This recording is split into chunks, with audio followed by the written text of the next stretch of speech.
The air was thick, thicker than my photoreceptors could handle, and the smell of blaster scoring was still fresh.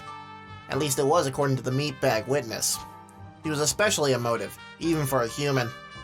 This was the third murder this week, and I wasn't any closer to getting to enjoy the next episode of the Dark Times podcast. Welcome back to the Dark Times, a Saga Edition podcast. I'm Steven, your favorite dark femme fatale. Oh, and I'm Sam, your favorite grieving widow. Nice, good. We make a great pair. It's like the worst James Bond movie. Steven, we're back. We're back. We were. It was looking pretty bad there. No, it was fine. We just needed a little break. Well, when you get kicked from the blurg saddle, you don't give up. You get right back on it after a week.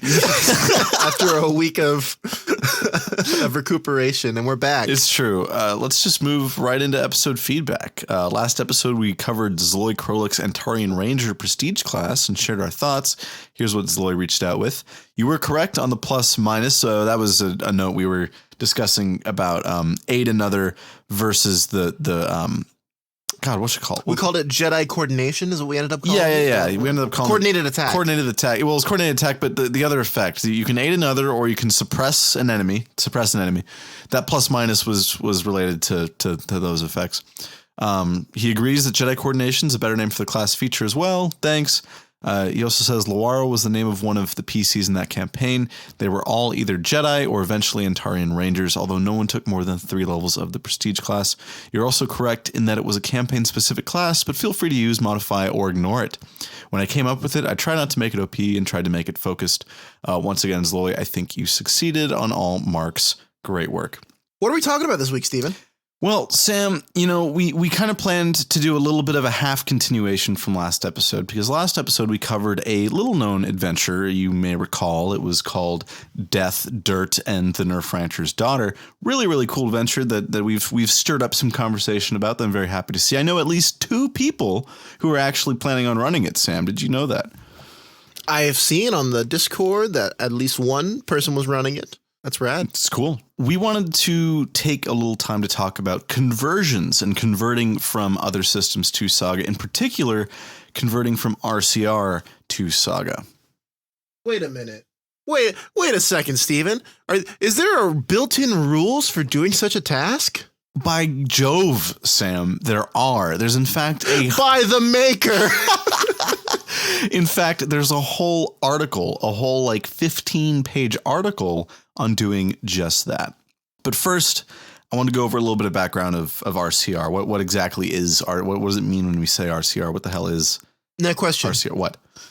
This isn't the system that inspired Rodney Thompson to the one he was telling us about that he picked up at Disneyland. No, good question. That was the WEG D6 system. That's WEG. Okay. Rodney was first inspired by the WEG D6 system, which also inspired so many things about Star Wars. I mean, that's when they named Twi'leks and Rodians, first got their names in the WEG system. WEG is everything to not just Star Wars RPGs, but Star Wars in general. But no, right before Saga, there was actually 2 previous iterations of Star Wars D20 gaming. And the previous versions have some interesting ideas, like much more specific and granular classes and a really cool looking wound system, just to name a couple.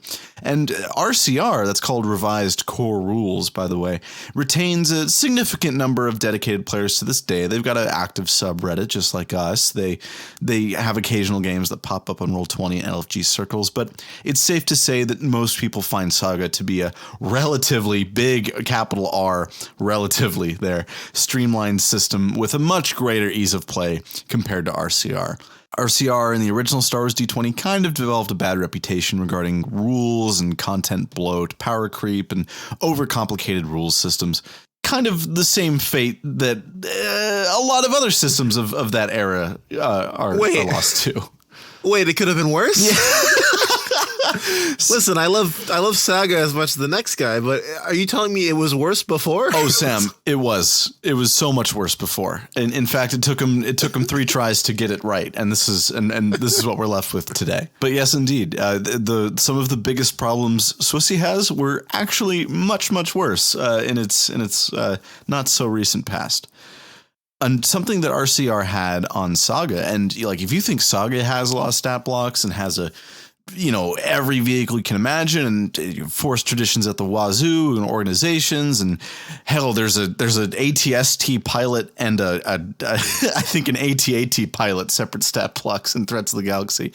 But RCR had everything.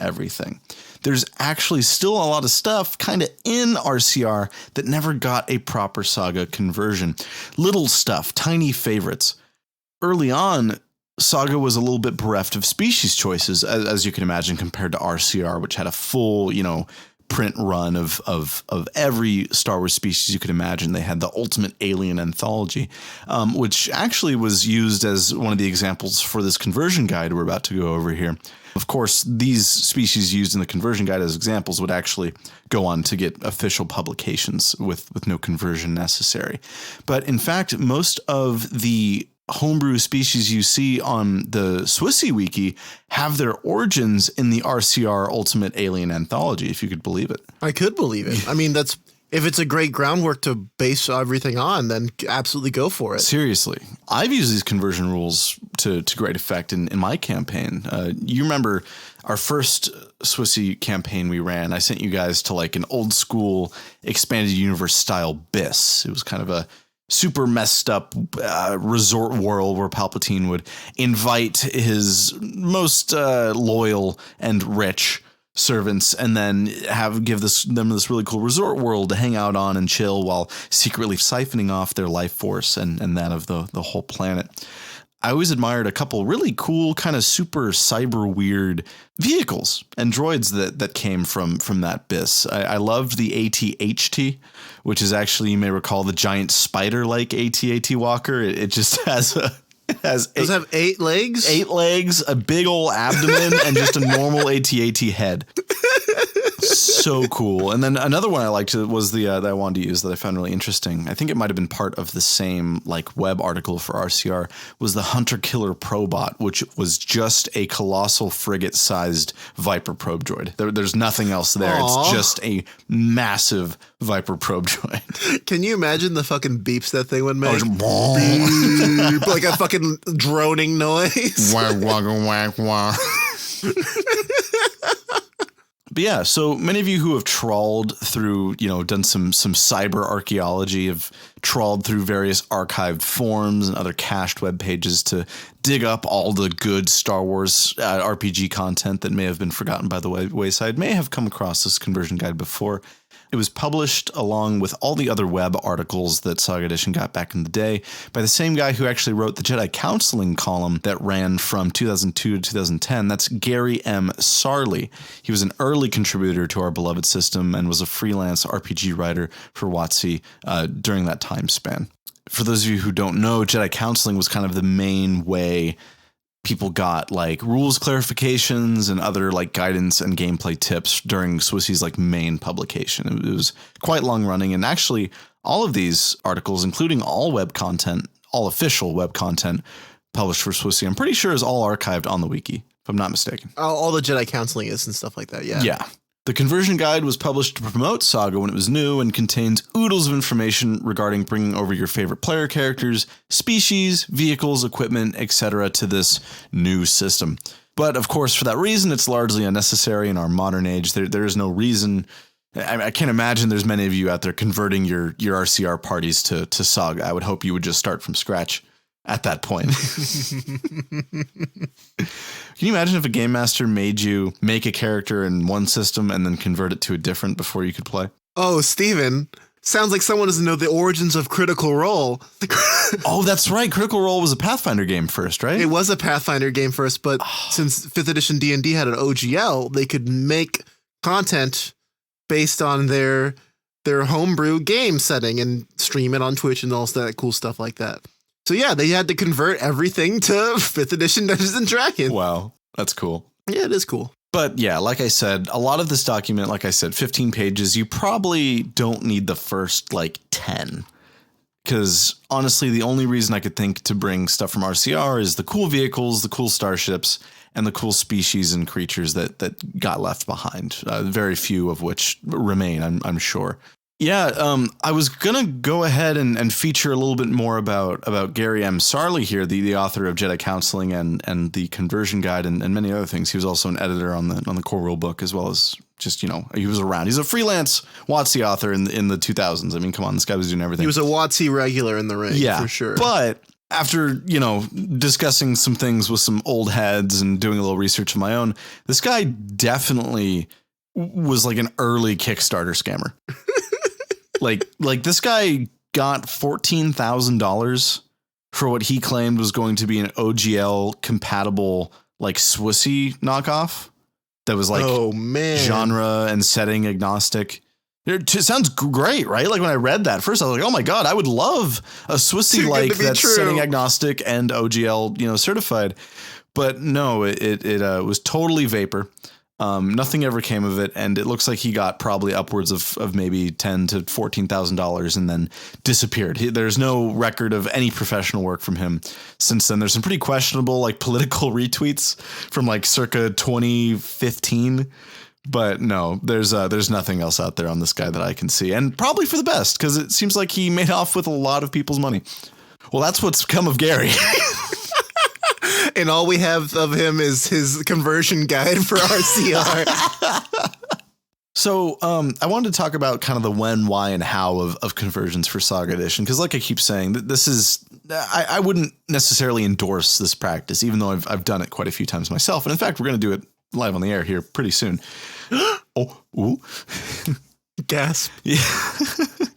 The document is straightforward. You just go to the section of interest and you follow the steps bit by bit. In the handful of times I've used this document, I've noticed the results aren't always perfectly balanced. They're definitely, it's a ballpark sort of situation, and it very much depends on the complexity of what you're trying to convert.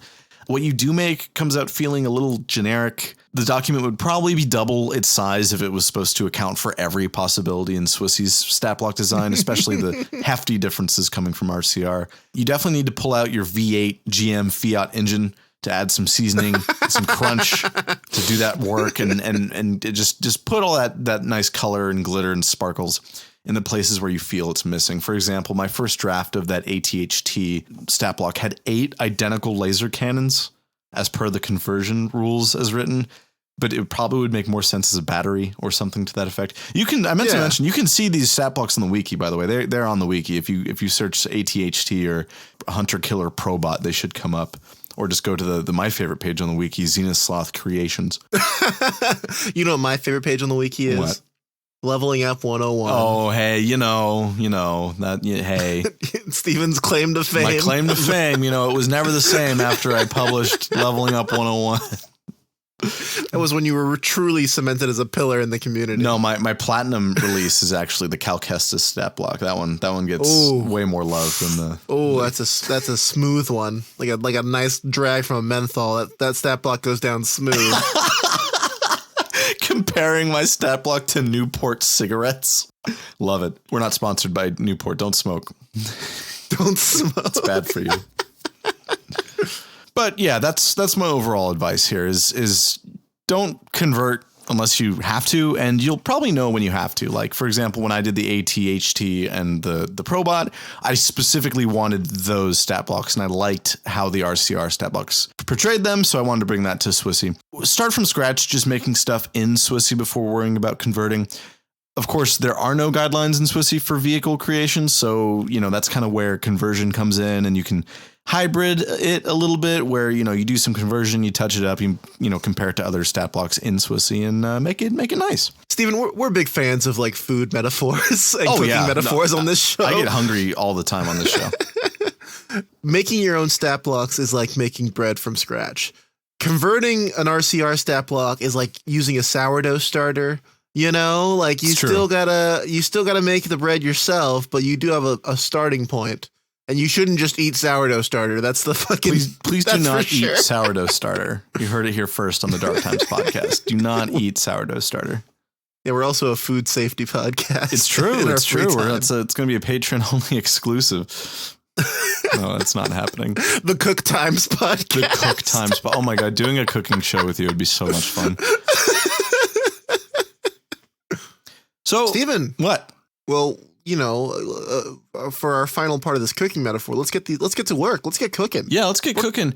We're going to be converting the Skekfish from Death, Dirt, and the Nerf Rancher's Daughter.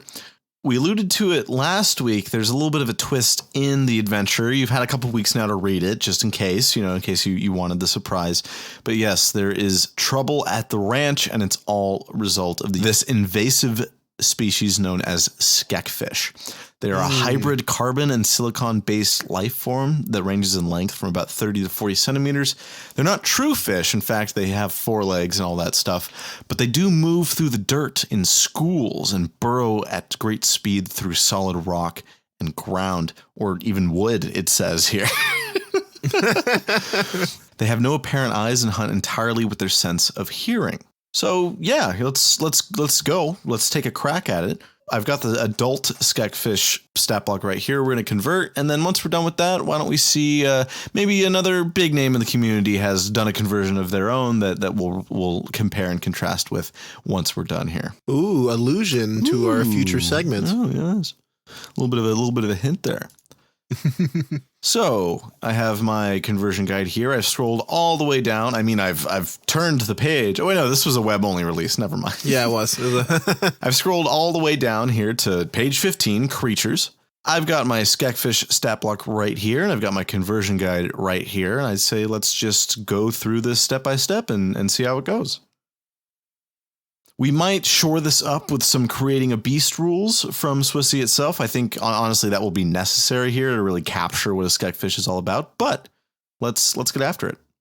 First up, class and level. All creatures convert their existing class and level into levels of the beast class.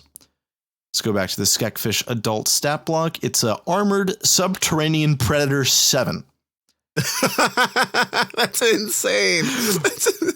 We're going to call that in SWSE speak Beast 7. Pretty good. Hit points. A creature's hit points are equal to their vitality points, and their hit points and base attack bonus may be adjusted upward or downward depending on their class in the old rules. So they're a predator here, and it says there will be no change in their hit points. Steven, I have a question. Oh yeah, what's up? Just for reference, what is the level for this adventure again? Do we remember? This adventure was designed for level 6 heroes. Okay. Yeah. So it makes sense that all the enemies they'd be facing are, looks like there's also young Skekfish play a big role here at level 4, and then the adults are level 7. Perfectly sensible for a level 6 adventure. So Predator means no change to their hit points. In RCR speak, those are VP, and it looks like they got 50 VP, so that means they've got 50 HP in SWSE. VP? What the hell's VP? Vitality points. Oh, thank God. Also accompanied...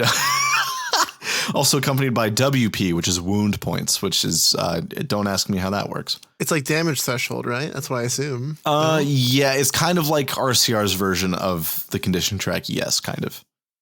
Sue explained it to me the other day, or to the server more generally, and it was basically condition track, but not quite.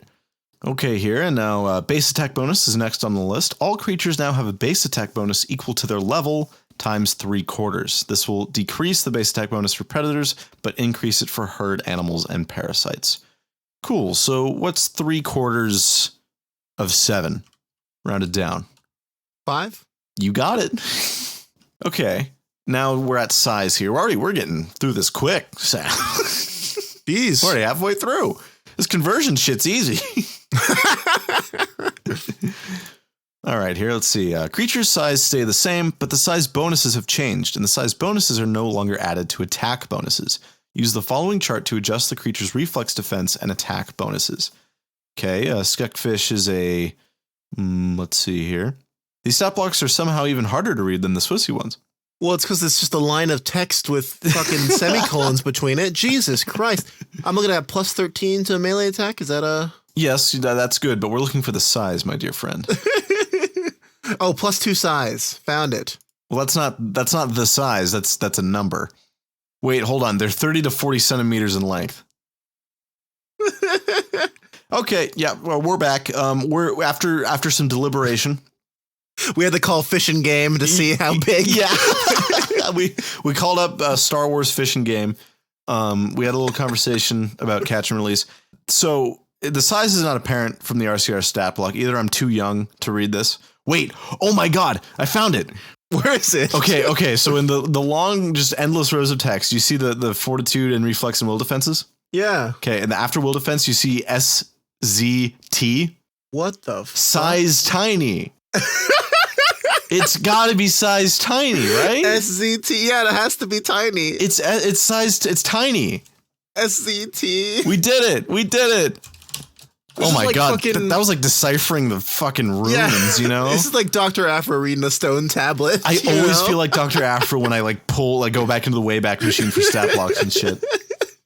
Oh my God. Okay, so Master Kenobi, those records are not in our archives. Then the archives are incomplete.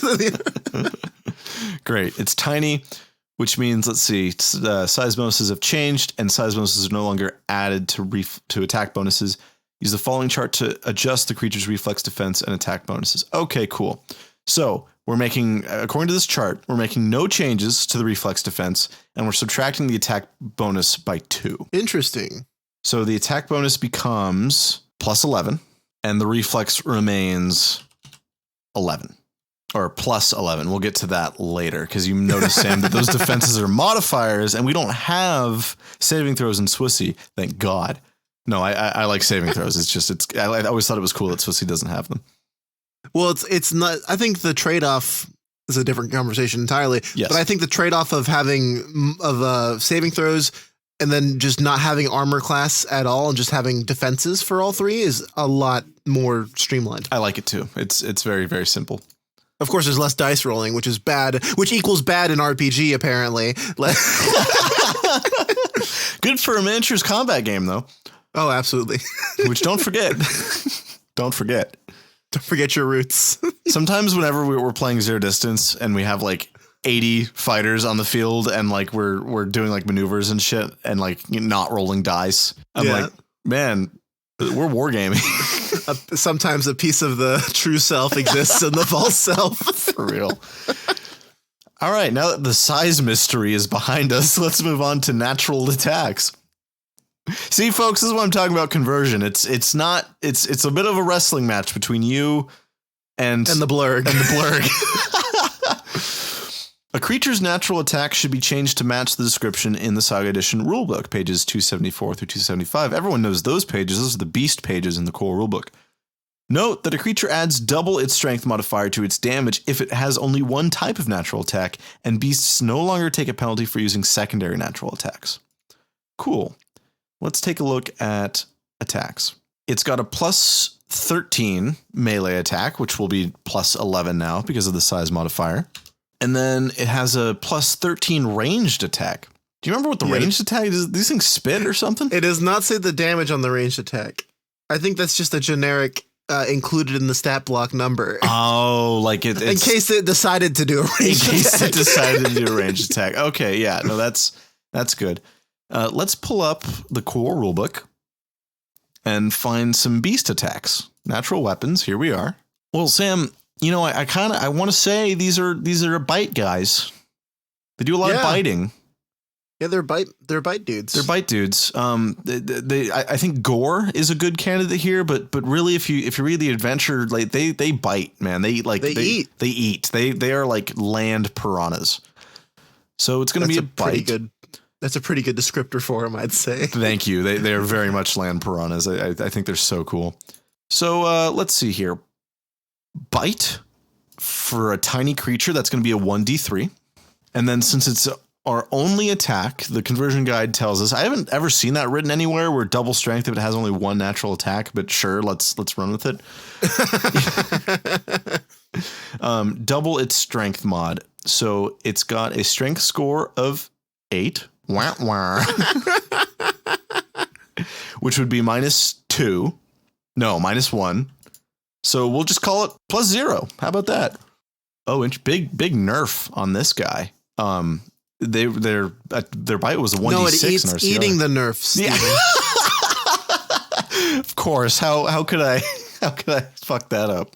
Their bite is what? Oh, their bite was a d6 -1 in RCR. We're talking D3s now? Is that what we're doing? Or yeah, it's a D3 now per SWSE's rules. Ah. Yeah. Next up is natural armor. Creatures have natural armor equal to that listed in the old rules. or their beast class level, whichever is less. Let's see, they've got +5 armor in RCR. SWSE would grant them +7 armor per the conversion, so they get +5 natural armor. Interesting. Very interesting.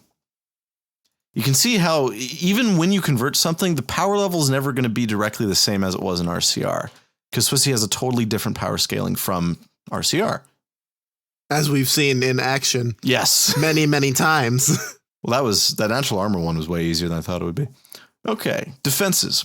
Creature's defense score are equal to 10 plus the relevant ability modifier, Dex for reflex, Con for fort, Wisdom for will. If the creature has natural armor, add its value to its reflex defense. Okay, cool. So we're going to ignore the values for the saving throws from RCR entirely and just do our own shit. Well, by do our own shit, I mean calculate them as they're calculated in SWSE.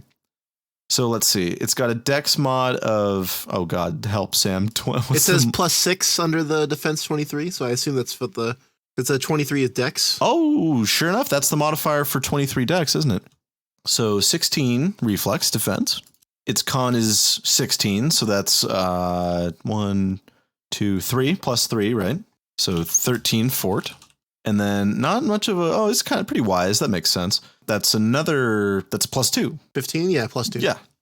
And 12 will. 16 reflex, 13 fort, 12 will. That is a pretty good defenses for a level 7 beast. That sounds about right to me. Yeah. Cool. Damage threshold. Okay, here we go.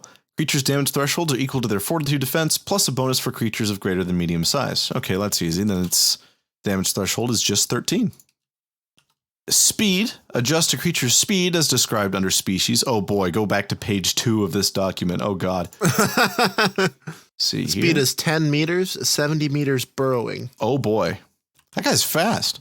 Speed. I'm trying to think of what way it would be moving to where it would be moving slow above ground. Like, is it flopping? Like, what's the deal here? I think it's got really shitty legs, right? Does it mention having really shitty legs? I think it has really shitty legs. Okay, so sorry, what did you say what was the land speed in meters, Sam, from RCR? It was 10 meters and then 70 meters burrowing speed. Okay, 6 squares on land. Burrowing is, whoa, okay, hold on. This is nuts. So the old speed bracket only goes up to 20 meters and gives them a speed of 10 squares. Wow. 10 squares is fucking nutso. So I think we're just going to give them 10 squares burrowing speed and call it a day, right? That sounds fair, yeah. Yeah. I think it's also... Even fly speed doesn't go higher than like 8 squares with some talents, right? No, you were correct. We rarely see more than like 8 on especially on a tiny creature. Like 10 squares is nuts. It's like a bullet. Yeah. So I'm comfortable leaving it at 10. That's probably a little bit more than it should be. The adventure goes into detail. I think that is further modified by what material they're going for. Wood and for. stone, they move 3/4 as fast. Yeah, it says 1/4 of their burrow speed through solid rock, 1/2 their burrow speed through wood. Sorry, totally wrong. No, you're good. You're totally fine. So that number is definitely meant to be modified, scaled back by the material they're burrowing through. And so 10 squares, I feel perfectly happy with that. As an overall buff, just overall nerf to everything. No, Sam, they're eating the nerfs. Fuck. Hoisted by my own Picard. Cool. So speed of 6 squares, burrowing speed of 10 squares. And again, that's pretty weird speeds for a tiny creature, but we're rolling with it because we are just working with the conversion rules. I warned everyone. I see you back there. You're raising your hand. You're writing your email. I told you we're going with the conversion rules because to show how weird they can be. It definitely takes a human mind to get in here and adjust them to make sense. Yeah, if you have any complaints, send them to Gary and also ask him where the fuck my money is. That was good. All right, speed's done. Now on to skills. Adjust a creature's species bonus to different skills as described under species, page 2. In addition, you may convert a skill bonus into a bonus trained skill. Normally, most beasts will only have 1 trained skill. Well, that sounded complicated. Okay, cool. It's got hide, jump, listen, and move silently and spot. Oh, God for Saga Edition. Holy shit, Steven. Yeah. First of all, hide and move silently. That's stealth, baby. There's one word for both of those things. It's called stealth. Yeah. Also, listen and spot. There's another word for those things as well. It's called perceiving. Yeah. Yeah. You got it. I'm having trouble finding the skills that it mentioned. I think 3.5 has like use device or something as a skill. Oh boy. Okay, so unsurprisingly, hide and move silently are both rolled into the stealth skill. Who called it? Who called it, Steven? Who called it? Which modifier do they get for this? So hide is +7 and move silently is +9. So how about we split the difference, call it +8, and great, convert as accordingly. I like the way you think. Stealth is +8. All right, and then back to that list. I don't think I need to look at that chart to I think your fine wisdom pegged listen and spot as a perception. Do you want to split the difference on those again? It's 12 and 6 respectively. 9 +9 then? +9 to perception. Again, these are all numbers that sound pretty good for a level 7 beast. And then jump, well, by God. We'll keep it. +5. +5 to jumping. These guys do a little jumping. We'll get on that later. You may convert a skill bonus into a bonus trained skill. No, we're just gonna. It says you may, and I'm tired of it, so we're just gonna. It doesn't need more than the 3 skills train. It's a fucking fish. Stealth, perception, jump. That's a pretty good host of skills for this guy. So great, we'll stick with those. If I had to, I'd give it initiative, but yeah, that's only if I had to. Don't twist my arm. Okay, and then other abilities. Most special abilities can be used as written, but follow the guidelines under species page 2 for converting anything unusual. These guys are pretty unusual, so let's look at the special abilities. Metallic. The Skekfish's digestive system retains the elemental metals contained within the creature's food. They take damage from blaster fire like any other creature, but are particularly vulnerable to ion weapon fire. Oh. When an ion weapon successfully hits a Skekfish, it deals damage directly to wounds. A shipboard ion cannon can target up to 4 adult or 8 young Skekfish in 1 2-meter square simultaneously. Wow, this certainly is a different game. The semantic system. Yeah, we've got a little thing over here called ion vulnerability. I don't know if you're familiar. Yeah. My dad was a droid, actually. I was going to say, I have a friend who's ion vulnerable. We're just going to forget all those fucking words I just said, and we're just going to write down ion vulnerability. Sound good? Yeah. Good. Puncture dive. Moving in schools, Skekfish approach their target just under the surface of the soil. When about 2 meters away from their target, that's 3 squares. No, it's not. It's like 1 square. Fuck. They leap from the ground and dive directly at the target. The attack is so effective. Wait, that's a hilarious way to word that. The attack is so effective that the Skekfish's bite attack scores a critical hit on a natural 18 or higher. Up to 4 Skekfish may attack at once in this manner. A lead Skekfish makes 1 attack roll with a +1 circumstance bonus, +3 max, oh gosh, for each additional creature.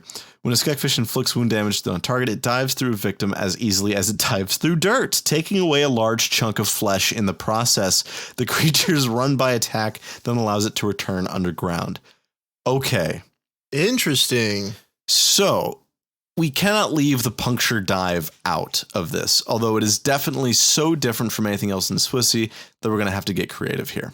I like the extended crit range. That's a good idea. The extended crit range is very nice. We can give it a feat for that, right? I don't think it's a feat for that, I don't think man. there's a feat for that. I think it's a talent from the Critical Master talent tree or whatever. You're right. I just found something, though, like just now. Steven's made a discovery. So we all know about creating a beast. We've done it here on the show before, like at least twice. There's an environmental quality called diving attack that is normally only exclusive to airborne species types. Let me read it to you. The airborne beast dives sharply to attack an enemy at a lower altitude. When making a charge attack, in addition to the competence bonus granted by the charge attack, the beast gets a +1 circumstance bonus to its attack roll for every square the beast moves downward. Additionally, the beast can use a move action after resolving the charge attack. Until the end of its next turn, the beast takes a -2 penalty to its reflex defense because of the charge action. Does that sound almost exactly like Puncture Dive? Yeah, except instead of diving from air, you dive from land. Exactly. Let me just make sure there's nothing else like cool over here that is. What's that over there? Yeah. Okay, all right. We've done just a little bit of shopping off mic here, and I think we have a combination of beast qualities that is really going to emulate what these guys are all about.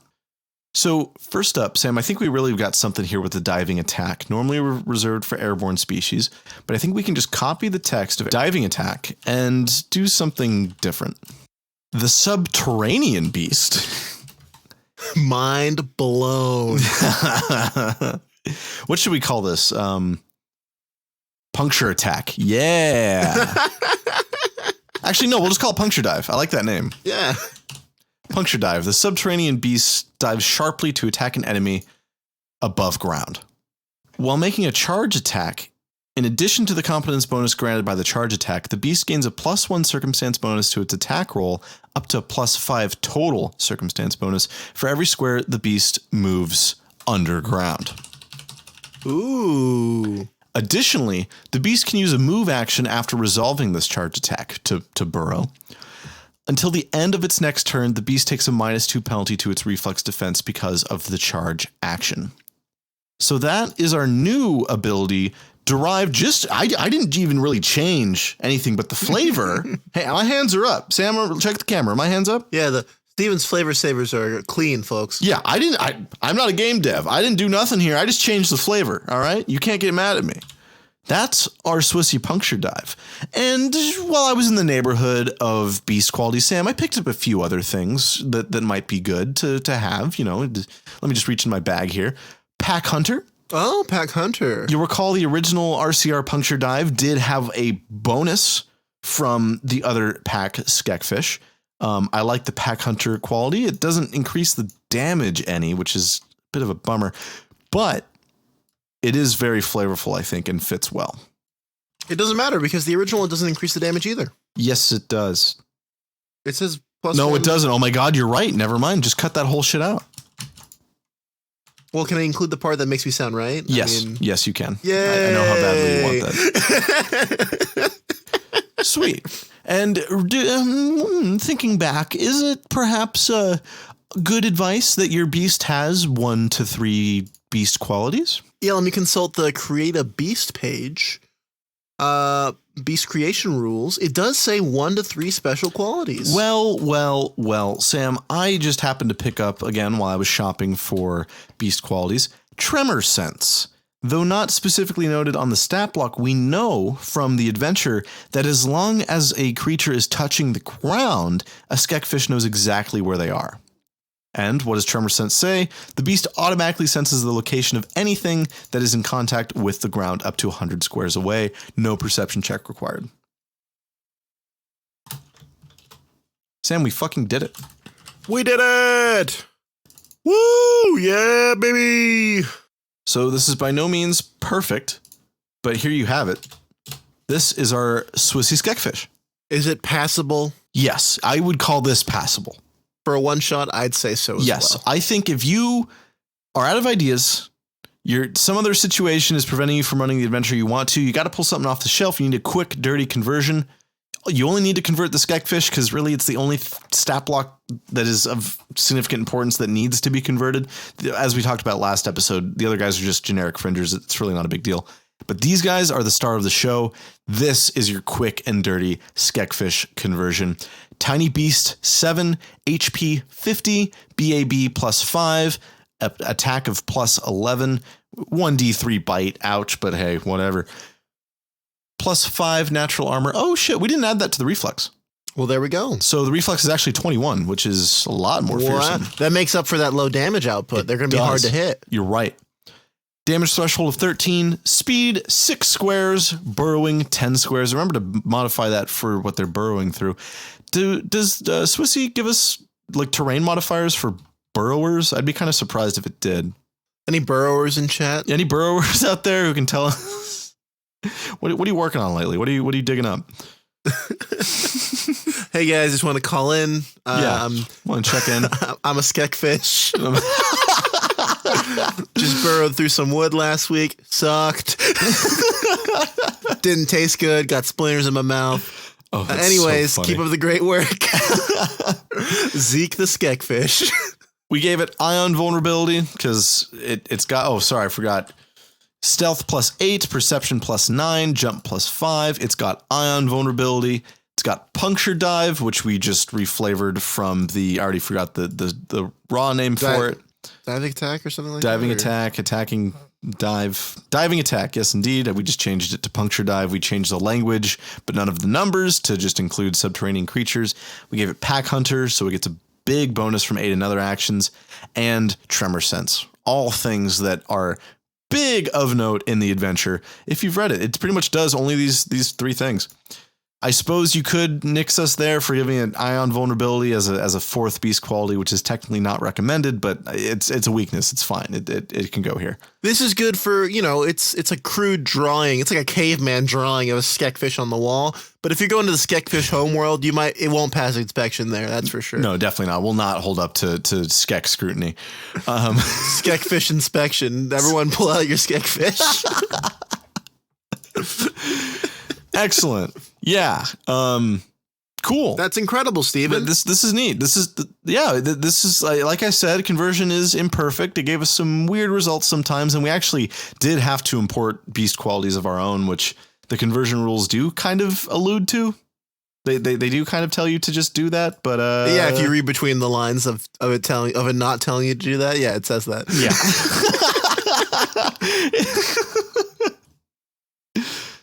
Great. That was fun. Let's get into the break.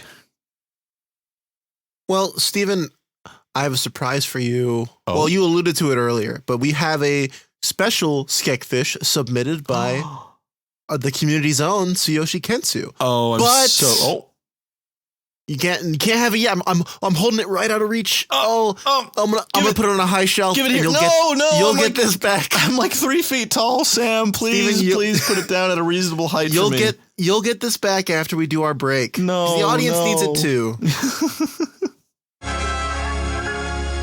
Before I say anything else, Steven, congratulations to Zloy Krolik. Zloy Krolik, your Emmy Tarash. The Surging Cyclone is the victor for our Forest Tradition Build Bounty Showcase. Sorry, it took a whole week to announce your victory. Anyone who was on the Patreon already knew, because you can just go on there and see it. But congratulations, Loy. You done did it. This is not his first win. No, in fact, the last one was the Doom Whale that he also won with. Way to go. Very, very good. All right. Got a streak going. Got a bit of a streak going. Are you sure that was the December one? Oh, and that was immediately preceding. Yes, never mind. Yeah. Zloy, you're on fire. Congratulations, my dude. Keep it real. I've got another announcement, Sam. So everyone knows that our $10 patrons have been entitled to a sticker, allegedly. Yeah. This whole time. Uh-huh. I was good on my word, reached out to a very nice company who hooked us up with a great deal and an even better product. We have special edition, fully holographic, 4-inch by 4-inch Dark Times podcast stickers. They're beautiful. I'm looking at them right now. We're going to get a picture up on the Patreon for the $10 tier to view. Actually, we'll make sure everyone can see it just to show off. To let them know what they're missing out. Yeah, show off the swag. Again, we did this because we've been trying to include stickers in the $10 tier since before we even knew we were going to do stickers. But Patreon has a back end issue that they will not fix or cannot fix or have not fixed, whichever. No matter how many times we email them, it just isn't happening. These stickers are special. We wanted to include something a little bit different to thank you for your patience. They are, like we said, holographic. They don't have the gold filigree that the normal stickers do. It's clear, so on the holographic sticker it looks silver, and they're quite sharp. Actually, I like these a lot. The yellow text for Dark Times SWSE has been replaced. It's also transparent, so it has that holographic feature. These will be shipping out this week. I'm going to get my ass over to FedEx and get them out to you guys. It's like our cool 80s retro version of the logo, you know? It looks nice. It's honestly, it's super sharp, very eye-catching. It's the vaporwave equivalent of the logo. Certainly. And yeah, we've had a couple patrons leave recently too. You guys are going to get these as well. y'all backed out for financial reasons or whatever it was. It's fine. It don't matter. But yeah, we will ship those out to you too if you recently dipped out of our Patreon, but we're still entitled to a $10 tier sticker. Thank you guys so much for your patience on this, and we hope to get you your stickers real soon.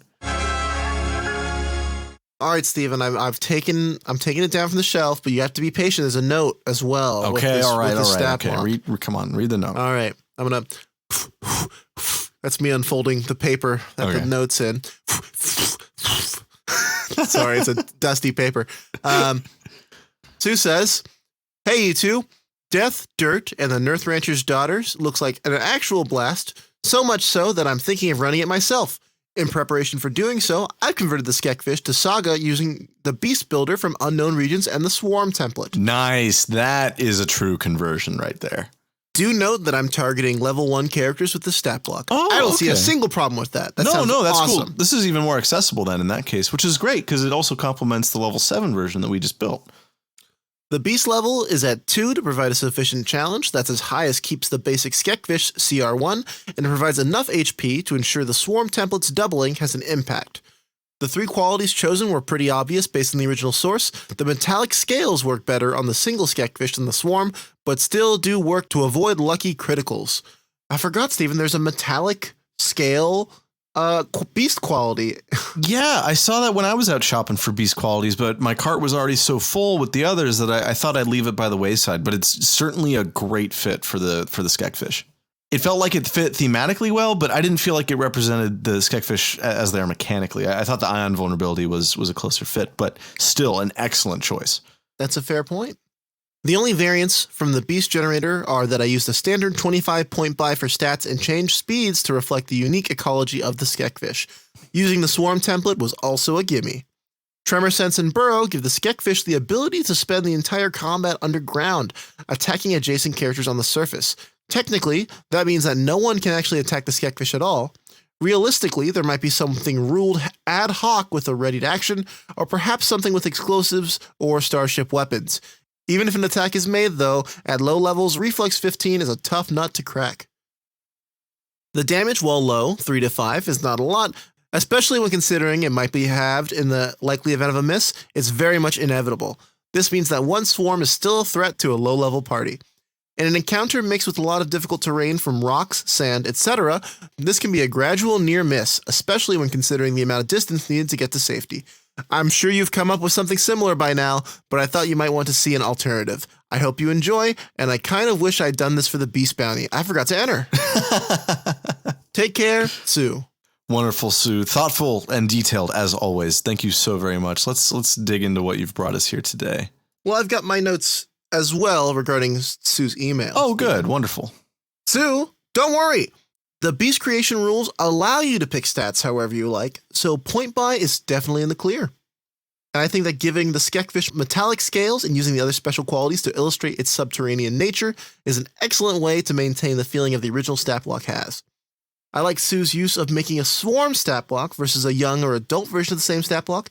I'm sure you agree, Steven, that swarms and squad rules are underappreciated and underutilized in Saga Edition. It's true. I mean, reading how the Skekfish are in the adventure, I mean, it's very clear immediately that they're meant to swarm. And Sue brought out one of my favorite rule sets from probably my favorite source book. Heck yeah. Just love it. You want to take a look at the stat block? Yeah, I got it right here.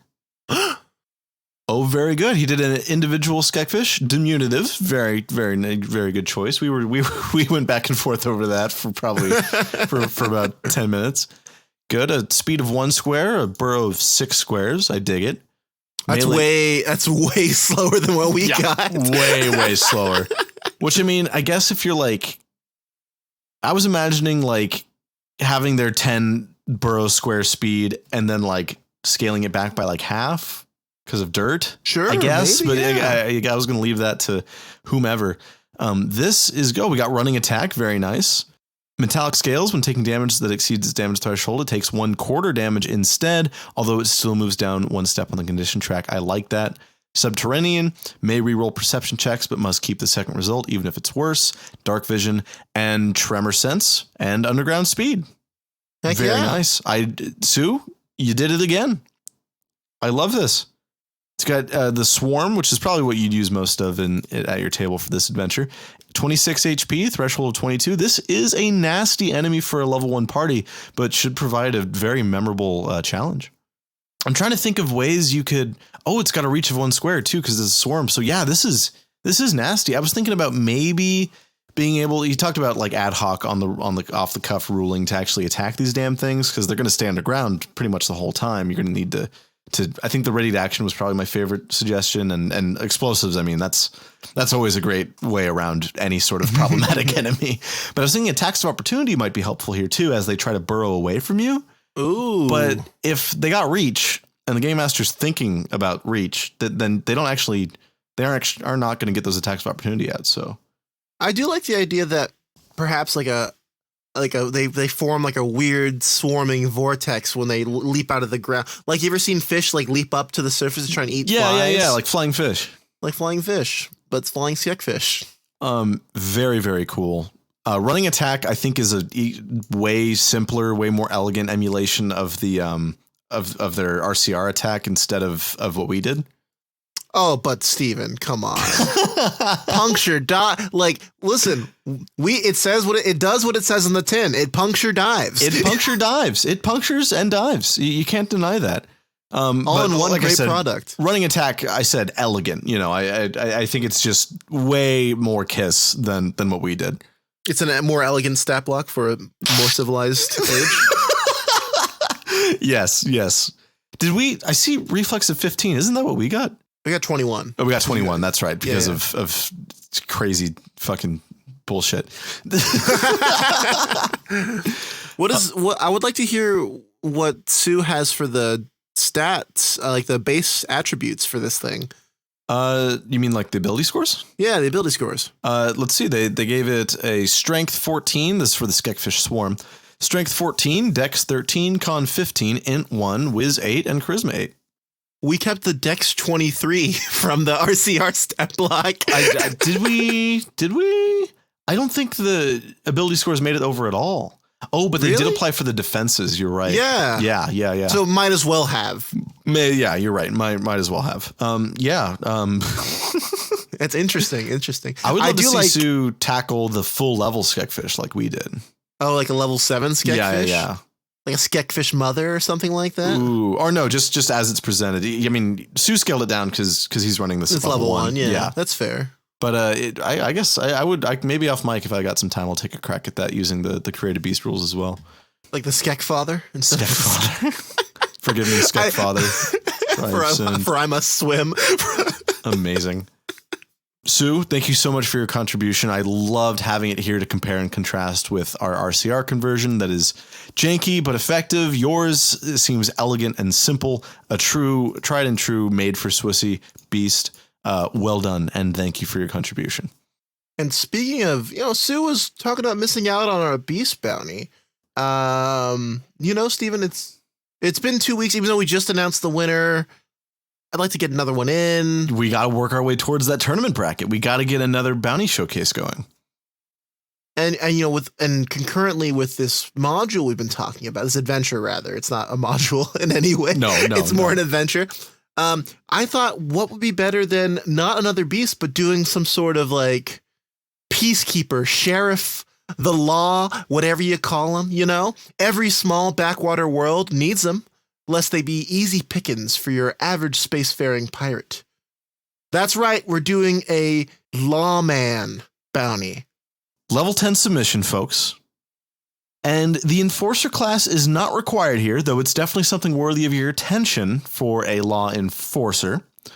It's not the best prestige class out there, but it's definitely an option you might want to consider. Your submission must be a lawman, a law person, anyone in charge of a either small or large settlements, enforcement, laws. Perhaps they're maybe a nice. I'd love to be in on this lying if I knew what the fuck you were trying to say. Who's the guy in fucking Blade Runner? Decker? Maybe he's a hardened big city cop like Decker, or maybe he's more like our small town sheriff in Cobb Vanth. Yeah, maybe he's Cod Vanth. Maybe he's like the sheriff in this adventure. What's his name? Like Jim? Nell. Nell. Wait, that's not him. Gall. Gall. Yeah, his name's Gall. Oh man. So yes. Does your lawman use a show of force to keep the peace, or were they just the person unlucky enough to get the job? Nice. Your stat block is due Sunday, February 26th at 11:59 p.m. Pacific time. That gives you 2 weeks or a week and a half-ish as of this recording going out. Yes, indeed. And we can't wait to see it. There was just one little note I wanted to include here as part of our next build showcase. If there's anything at all that you're really hoping, pining, wishing that we include about your build, don't hesitate to just tell us. Put it in the email. We want to include all your favorite aspects of your submission, be it certain talent feat combos, Easter eggs, or jokes. Sam and I, unfortunately, don't have enough time to always pick up everything you're putting down. So when it's nice and clear for us, or even bulleted, we adore it. And you're happy because you get to show off all your shit, and we're happy because we got to put it out there. Although Steven and I may both be game masters, we're also players, and we also do not pick up clues very well. It's true. We're a little bit of simpletons, but we can operate audio equipment. So it all works out. That's the only thing that separates us from the non-podcasters is our ability to operate audio equipment. And thank you in advance for any submissions you send our way. We are so happy to have them, and we're so excited to show them off. Steven? Yeah? I know it's been a while, but I was hoping if you had any trivia for us this week. I do. I don't think I knew about this one, and it's kind of funny. I tried to find a citation for this one, but I couldn't, but I'm just going to read it anyway. George Lucas was so impressed by Frank Oz's performance as Yoda in The Empire Strikes Back that he spent thousands of dollars on an advertising campaign to try and get him an Oscar nomination for Best Actor in a Supporting Role. Lucas's campaign ultimately failed because it was felt that a puppeteer was not an actor. Lucas felt this was not fair to Oz, who honestly didn't care. I bet this is in like a biography somewhere. Biography, director's commentary, something. I'd love to. If you know what the source is on this, I'd love to hear it, listener. Seriously. I know you've been dying to send us some Star Wars trivia, so feel free to, Steven's always looking for more nuts to crack on the show. It's true. I love cracking nuts. The Dark Times, the Saga Edition podcast, is produced and edited by me, Sam. Steven's my co-host. You can reach out to us on Twitter at DarkTimesSWSE or email us darktimesswse@gmail.com. Review the show on Spotify, Apple Podcasts, wherever you listen to your podcasts. Steven, do you have a quote for us this week? Sir, the possibility of successfully navigating an asteroid field is approximately 3,720 to 1. Go fuck yourself. That's how it went. Good night, everybody. Good night.